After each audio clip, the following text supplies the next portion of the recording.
Arab-Israeli conflict, a war bred from the religious differences of two radically opposed groups, the Jews and Arabs, and the greed of the British Empire, the ill-conceived British Mandate, and her unrighteous claims to Palestine.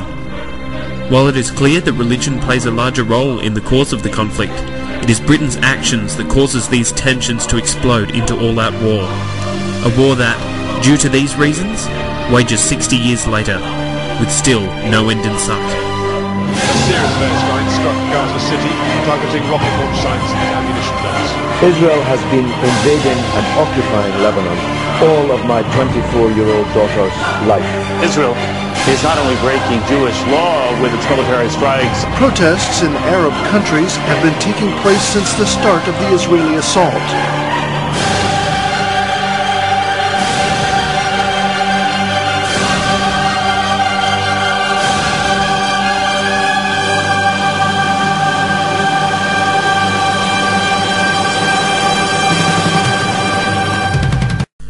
Jews and Arabs both have highly contrasting views of why the conflict began, which is reflected by contemporary historical sources and the opinions of their authors.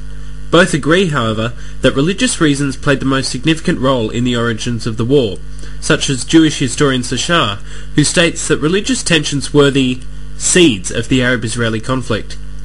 The system they burden with guilt, however, is determined by their perspective. Arabic historian David Hurst is openly biased throughout his work. He argues that Zionists took land from the Arabs, which held a particular religious significance to them. When they refused to return it, the Arabs faced a choice: either make some kind of concession with the Zionists, or fight them tooth and nail.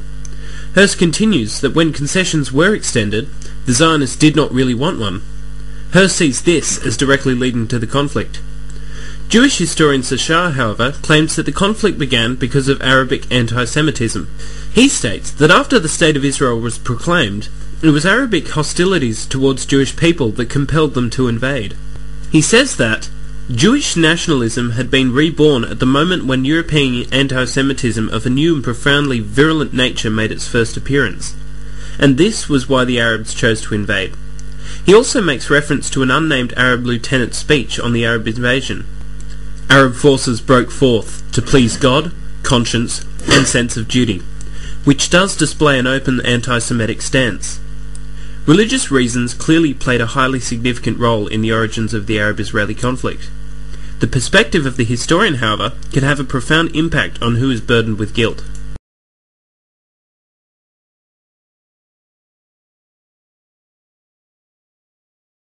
During World War I, the British were determined to win Palestine from the Ottoman Empire. To this end, they created two separate policies. The McMahon-Hussein Correspondence in 1916 promised that if the Arabs helped the British defeat the Ottomans, they would be given Palestine. The Balfour Declaration promised the Jews that if they pledged their support to Britain, they would be given Palestine as a Jewish national home. Once the war was over and the Ottomans defeated, neither were given Palestine. Instead, the British Mandate was imposed upon them and Britain took control.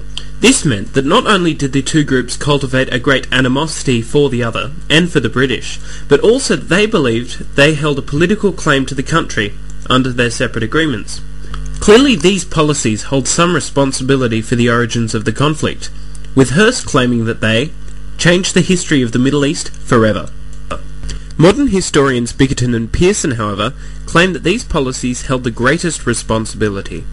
In their words, the Balfour Declaration resulted in a reactive Palestinian nationalism among the Arabs, based on opposition to the British and to the Zionists.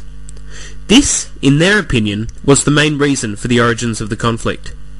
Despite this disagreement, it is clear that religious issues had the biggest impact on the origins of the Arab-Israeli conflict.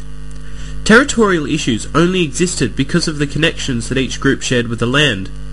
These are demonstrated by the connections Muslims have with the Dome of the Rock, and Arab leader Zayed al-Khaladi's acknowledgement of the Jews' spiritual connection with what they referred to as the Holy Land, when he said, "God knows it is your country." Thus, religious reasons can still be seen to be at the heart of the war.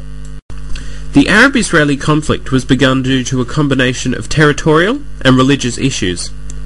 Historians disagree as to which is most significant, depending on their perspective. Despite this, it can be seen that religious issues are much more significant, as they caused many of the territorial problems that took place.